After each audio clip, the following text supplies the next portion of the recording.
Hello दोस्तों, आज मैं फिर आ गया हूँ आप लोगों के लिए एक समरी लेकर के, जिसमें हम जानेंगे कि प्रेरणा क्या है, प्रेरणा हमें कैसे सफल बनाती है और हमें प्रेरणा क्यों लेनी चाहिए। सी खेड़ा जी ने अपनी किताब जीत आपकी में प्रेरणा के बारे में अच्छी तरह से बताया है कि सबसे शक्तिशाली प्रेरणा हमारे अपने विश्वास से जन्म लेती है। किसी काम के लिए पहल करने के लिए जरूरी होता है कि हम जो काम करने जा रहे हैं उसमें यकीन रखें और अपने जीवन में उसकी जिम्मेदारी स्वीकार करें। जब हम अपने कार्य और व्यवहार की जिम्मेदारी स्वीकार करने लगते हैं तो जिंदगी के बारे में हमारा नजरिया बेहतर हो जाता है। हम अपनी निजी जिंदगी में और अपने पेशे में ज्यादा नतीजे देने लगते हैं। घर और दफ्तर में हमारे रिश्ते बेहतर होने लगते हैं।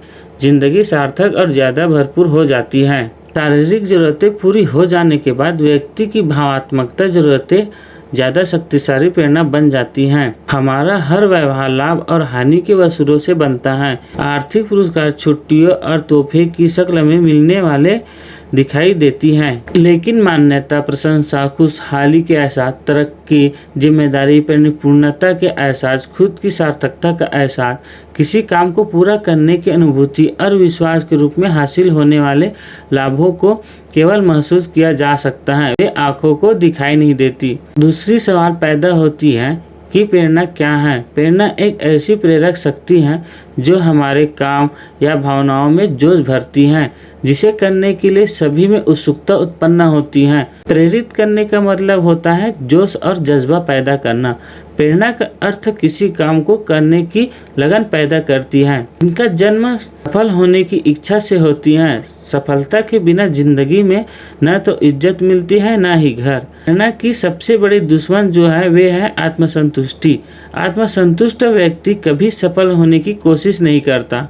ये जानते हैं कि प्रेरणा हमारे लिए कैसे काम करती है। प्रेरणा एक ऐसी शक्ति है जिसे हम समझ लेने के बाद हम खुद को प्रेरित कर सकते हैं और दूसरों को भी प्रेरित कर सकते हैं। हमारी आंतरिक प्रेरणा ही हमारी प्रेरक शक्ति और नजरिया होती है और यह हमारे आसपास के माहौल पर भी असर डालती है। हम दूसरे लोगों से जैसे व्यवहार की उम्मीद रखते हैं उसे हासिल करने की कुंजी हमारा नजरिया ही होता है।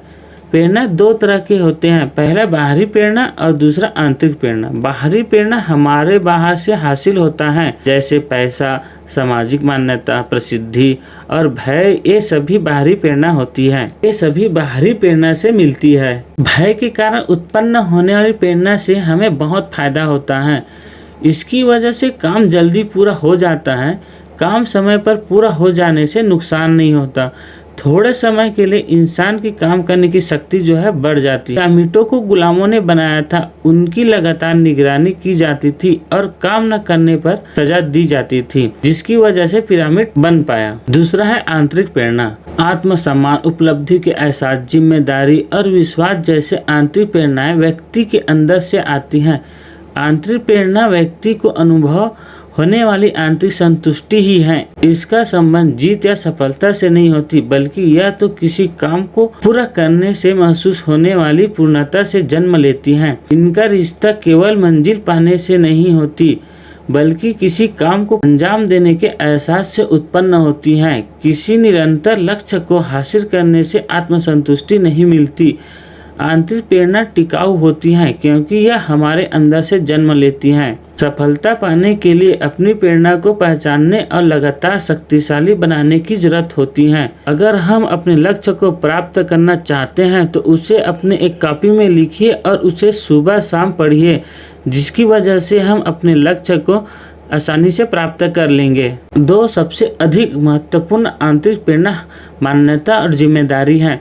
मान्यता पाने का मतलब है लोग हमारी प्रशंसा करें, हमको मान सम्मान दे और हमसे जुड़ाव महसूस करे। जिम्मेदारी से आदमी में जुड़ाव और स्वामित्व की भावना जन्म लेती है। वह एक बड़ी तस्वीर का हिस्सा बन जाती है। जिम्मेदारी की कमी आदमी की उत्सुकता को घटा देता है। मान्यता बाहरी चीज है क्योंकि यह बाहर से हासिल होती है, हालांकि इनका एहसास आदमी के अंदर से होता है। दूसरी तरफ जिम्मेदारी एक अंदरूनी एहसास है और इनकी अनुभूति व्यक्ति को अपने अंदर से होती हैं। प्रेरक क्या है? हम जिन मकसद को हासिल करना चाहते हैं वह है आत्म प्रेरणा, यानी एक ऐसी स्थिति जिसमें लोग कोई काम किसी दूसरे की पैदा की हुई वजहों से नहीं बल्कि अपनी खुद की वजहों से करे। इस तरह की प्रेरणा ही टिकाऊ होती है। सबसे बड़ी प्रेरक शक्ति हमारा विश्वास है। हमें खुद में यह विश्वास पैदा करना होगा कि अपने काम और व्यवहार के लिए हम खुद जिम्मेदार हैं। लोग जब अपनी जिम्मेदारी कबूल करने लगते हैं तब गुणवत्ता, उत्पादकता, रिश्ता, टीम भावना के साथ काम यानी हर चीज में सुधार आ जाती हैं। दूसरों को प्रेरित करने के कुछ आसान से तरीके: सभी को मान्यता दे, सभी की इज्जत करें, अपने काम करने के तरीके को दिलचस्प बनाएं, लक्ष्य तय करने के लिए प्रोत्साहित करें, विकास के अवसर मुहैया कराएं, काम किट प्रशिक्षण दें, चुनौती पेश करें। अगर आप इसी तरह के वीडियो देखना चाहते हैं तो हमारे चैनल को सब्सक्राइब करें। हमें प्रोत्साहित करने के लिए वीडियो को एक लाइक करें।